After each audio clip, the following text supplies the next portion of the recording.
এই পৃথিবীতে অনেক মানুষ এমন আছে তারা তাদের মালের যাকাত প্রদান করে না। এমন আছে না? অনেক ধনাঢ্য ব্যক্তি এমন আছে, কোটি কোটি টাকা পয়সা ব্যাংক ব্যালেন্সের মালিক, 5 ওয়াক্ত নামাজ পড়ে, কোরআন তেলাওয়াত করে, বছরে কয়েকবার হজ করে, কিন্তু যাকাতের সময় আসলে 1 পয়সাও যাকাত প্রদান করে না। আপনি কি জানেন? যাকাত যে আপনি দিচ্ছেন না, যাকাত না দেওয়ার কারণে আল্লাহ পাক আপনার হালাল সম্পদগুলাকে আমার আল্লাহ হারাম বানায় দেন। আপনার উপরে যাকাত ফরজ, এই ফরজ বিধানটাকে আপনি পালন করেন না। যেখানে নামাজের আলোচনা এসেছেন সেখানেই আল্লাহ পাক যাকাতের কথাও বলেছেন। আল্লাহ কোরআনে বলেন, ওয়া আকিমুস সালাতা ওয়া আতুজ যাকাহ। এমন করে করে আল্লাহ পাক কোরআনুল কারীমের যেখানে নামাজের আলোচনা করেছেন সেখানে যাকাতের কথা বলেছেন। এই দুনিয়ার মুসলমানেরা শোনো, নামাজ যেমন আমি আল্লাহ পাক রব্বুল আলামিন তোমাদের উপরে আমি আল্লাহ ফরজ করে দিয়েছি, নামাজ যেমন ফরজ ঠিক তদ্রূপ ভাবে যাদেরকে আমি আল্লাহ পাক রব্বুল আলামিন স্বাবলম্বী বানিয়ে দিয়েছি তাদের উপরে যাকাত দেওয়া তেমন ফরজ। বন্ধুরে, আপনি নামাজের ফরজিয়ত আপনি বুঝলেন, কিন্তু যাকাতের ফরজিয়ত আপনি বুঝলেন না। কারণ যাকাতের ফরজিয়ত যদি আপনি বুঝেন তাহলে আপনার সম্পদ ব্যয় হবে, আপনার টাকা পয়সা গরিবদেরকে দিতে হবে।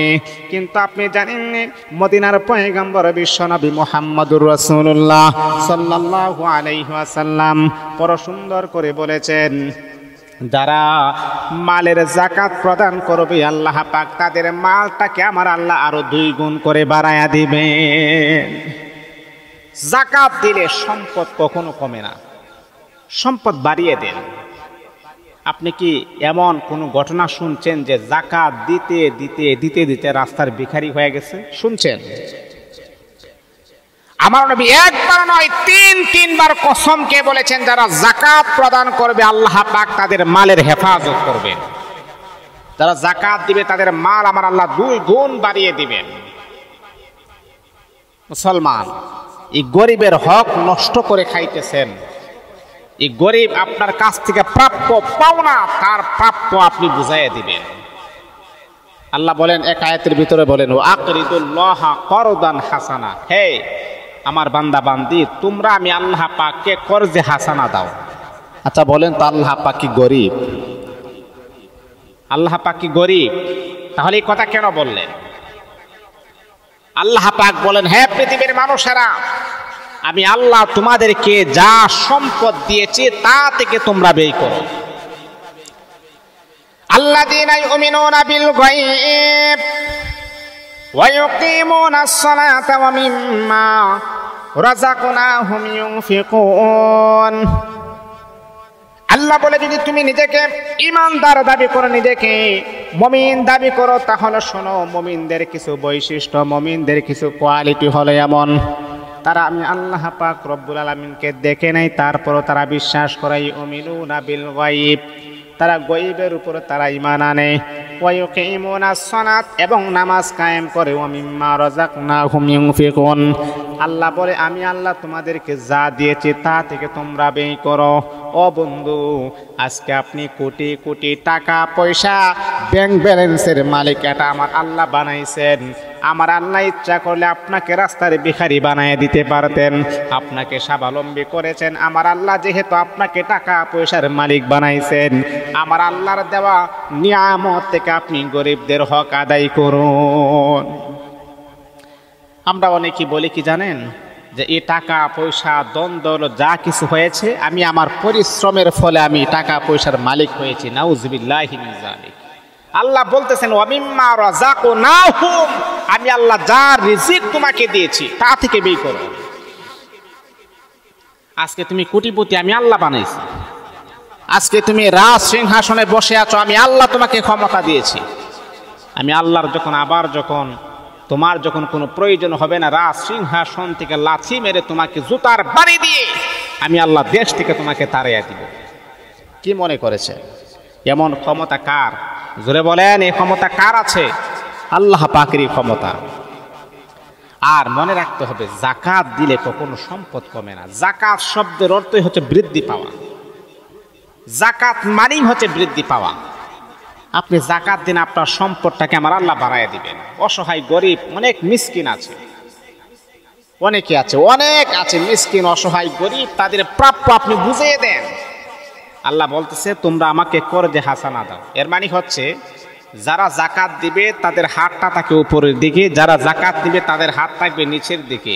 মনে রাখতে হবে হাদিসের ভাষা অনুযায়ী আমার নবী বলেন যাকাত দেওয়ালা ব্যক্তি যখন টাকাটা দিবে টাকাটা গরিবের হাতে পৌঁছার আগে আমার আল্লাহর হাতে পৌঁছে দেয়। আল্লাহু আকবার। অনেক আল্লাহ তাআলার বান্দা এমন আছে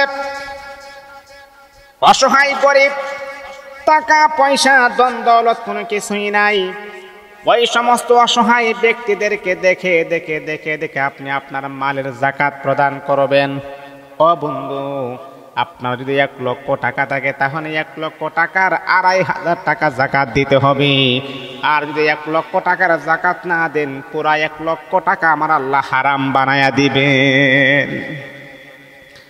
এই যে আপনার 1 লক্ষ টাকা আছে, ব্যাংকে আছে, ব্যাংকে টাকার পরে এই টাকাটা আপনি ধরেন নাই, এই টাকাটা 1 বছর অতিবাহিত হয়েছে, এই টাকার যাকাতও আপনি দেন নাই। এই যে না দেওয়ার কারণে পুরা 1 লক্ষ টাকা আমার আল্লাহ হারাম বানায় দিবেন, হারাম করে দিবেন। তাহলে এটা হারাম সম্পদ হয়ে গেছে। আর এই টাকা দিয়ে হজ করলে বলেন তা আপনার হজটা কতটুকু গ্রান্টেড হবে, কতটুকু কবুল হবে? অনেক মানুষ, অনেক ব্যবসায়ী কেমন আছে জীবনে 1 টাকা চুরি করে না, ডাকাতি করে না, রাহাজারি করে না, হারাম ভাবে চলে না, কিন্তু আপনি যাকাত না দেওয়ার কারণে আপনার পুরা সম্পদটাই হারাম হয়ে গেছে, পুরা সম্পদ হারাম। তাহলে কেন ভাই আপনি দেন না? অনেক অসহায় গরিব মিসকিন আছে, টাকার অভাবে লেখাপড়া করতে পারে না, লিল্লাহ বোর্ডিং আছে, ফি সাবিলিল্লাহ, লেখাপড়া করতে পারে না, তাদের ভরণ পোষণ আপনি দেন। আমার কাছে অনেক ছেলেরা আছে তারা টাকার অভাবে লেখাপড়া করতে পারে না। যদি আপনি পারেন আপনার যাকাতের কিছু অংশ নাম্বার দেওয়া আছে, এই নাম্বারে আপনারা দিয়ে দিবেন। যদি আপনি পারেন আপনার 500 টাকা দিয়ে যখন একটা কোরআন শরীফ কিনবে, আপনার 500 টাকা দিয়ে সে যখন কিতাব পড়বে, আপনার টাকার বিনিময়ে সে বড় আলেম হবে, আপনার টাকার বিনিময়ে সে মসজিদের ইমাম হবে, আপনার 500 টাকার বিনিময়ে সে একজন খতিব হবে, সে একজন হক্কানি রব্বানি আলেম হবে। যতদিন সে কোরআনের কথা বলবে 1 ভাগ সওয়াব আপনার আমল নামার ভিতরে আমার আল্লাহ পৌঁছায় দিবেন।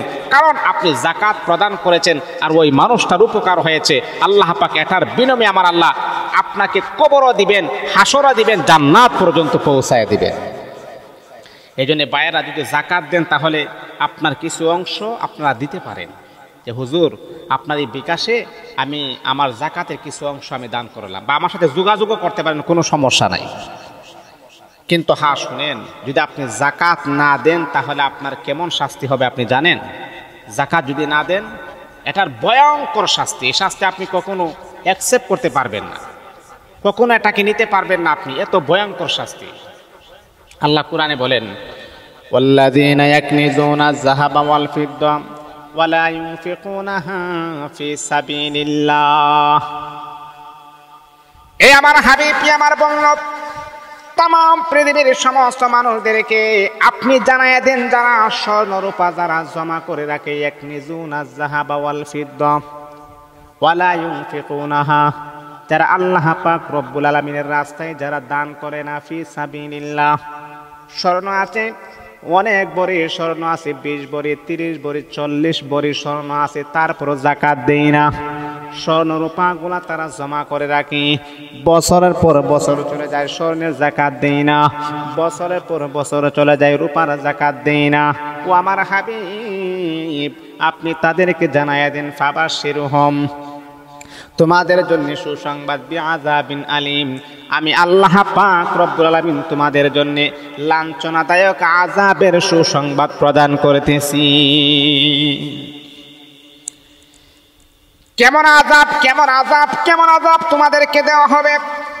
ইয়াউমা ইউহমা আলাইহা ফি নারি জাহান্নাম, জাহান্নামের আগুন তাকে উত্তপ্ত করা হবে। এই যে স্বর্ণ রূপার যে যাকাত দেওয়া নাই, এই স্বর্ণ রূপার জাহান্নামের আগুনটাকে উত্তপ্ত করে একটা প্যাকেট বানানো হবে। ফি নারি জাহান্নাম ফাতুকওয়া বিহা জিবাহুহুম ওয়া জুনুবুহুম ওয়া যুহুরুহুম। ও বন্ধু, আপনি জানেননি জাহান্নামের আগুনটাকে উত্তপ্ত করার পর তোমার ললাটের মাঝে এইরকম ভাবে চাপ দেওয়া হবে, যে কানের মাঝে তুমি স্বর্ণ ব্যবহার করেছো গো মা, সেই কানে চাপ দেওয়া হবে, তোমার পিঠের মাঝে চাপ দেওয়া হবে, তোমার ললাটে চাপ দেওয়া হবে, এমন করে করে তোমাকে চাপ দেওয়া হবে। হাযা মা কানাসতুম লিআনফুসিকুম ফাযুকু মা কুনতুম তাকনিজুন। আর বলা হবে, তুমি যে এইগুলা জমা করেছো এইগুলার শাস্তি আবার তুমি গ্রহণ করো, তুমি যে এইগুলা জমা করেছো এগুলার মজা এগুলার স্বাদ তুমি গ্রহণ করো। এই জন্য মুহতারাম হাজিরিন, জাহান্নামের আগুন বরদাস্ত করার মতো ক্ষমতা পৃথিবীর কোনো মানুষের নাই। এখন আমি আপনাদের কাছে দিলে আকর্ষণ করে আমি বলি, এখনো সময় আছে, যাকাত প্রদান করতে হবে। যাকাত যদি প্রদান না করেন তাহলে যাকাতের শাস্তি বড় ভয়ঙ্কর। এই যাকাতের জন্য আপনি জাহান্নামে যাওয়ার জন্য আপনার জন্য রেডি হয়ে যাবে। এই জন্যে জাহান্নামের আগুন সহ্য করার মতো ক্ষমতা যেহেতু আমাদের নাই, অবশ্যই আমাকে আপনাকে যাকাতের পরিপূর্ণ হিসাব করে আমরা গরিবের হক গরিবের মাঝে বিতরণ করে দিব ইনশাআল্লাহ।